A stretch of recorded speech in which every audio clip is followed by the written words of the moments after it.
Joseph threw himself on his father and wept over him and kissed him. Then Joseph directed the physicians in his service to embalm his father Israel. So the physicians embalmed him, taking a full 40 days, for that was the time required for embalming. And the Egyptians mourned for him 70 days.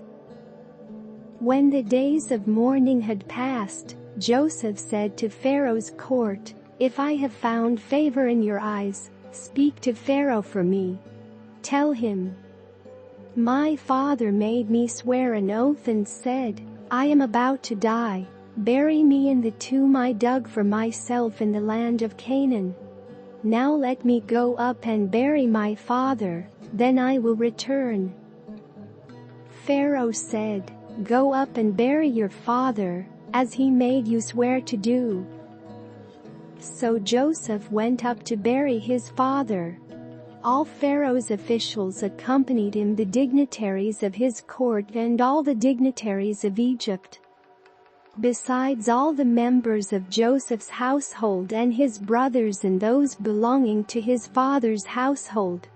Only their children and their flocks and herds were left in Goshen. Chariots and horsemen also went up with him. It was a very large company. When they reached the threshing floor of Atad, near the Jordan, they lamented loudly and bitterly, and there Joseph observed a 7-day period of mourning for his father. When the Canaanites who lived there saw the mourning at the threshing floor of Atad, they said, "The Egyptians are holding a solemn ceremony of mourning." That is why that place near the Jordan is called Abel Mizraim. So Jacob's sons did as he had commanded them. They carried him to the land of Canaan and buried him in the cave in the field of Machpelah, near Mamre, which Abraham had bought along with the field as a burial place from Ephron the Hittite. After burying his father, Joseph returned to Egypt, together with his brothers and all the others who had gone with him to bury his father. When Joseph's brothers saw that their father was dead, they said, "What if Joseph holds a grudge against us and pays us back for all the wrongs we did to him?" So they sent word to Joseph, saying, "Your father left these instructions before he died. This is what you are to say to Joseph. I ask you to forgive your brothers the sins and the wrongs they committed in treating you so badly. Now please forgive the sins of the servants of the God of your father." When their message came to him, Joseph wept. His brothers then came and threw themselves down before him. "We are your slaves," they said. But Joseph said to them, "Don't be afraid. Am I in the place of God?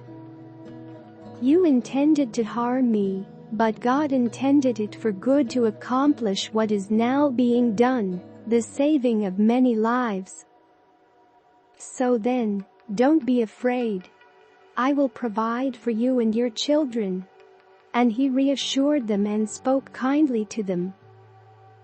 Joseph stayed in Egypt, along with all his father's family.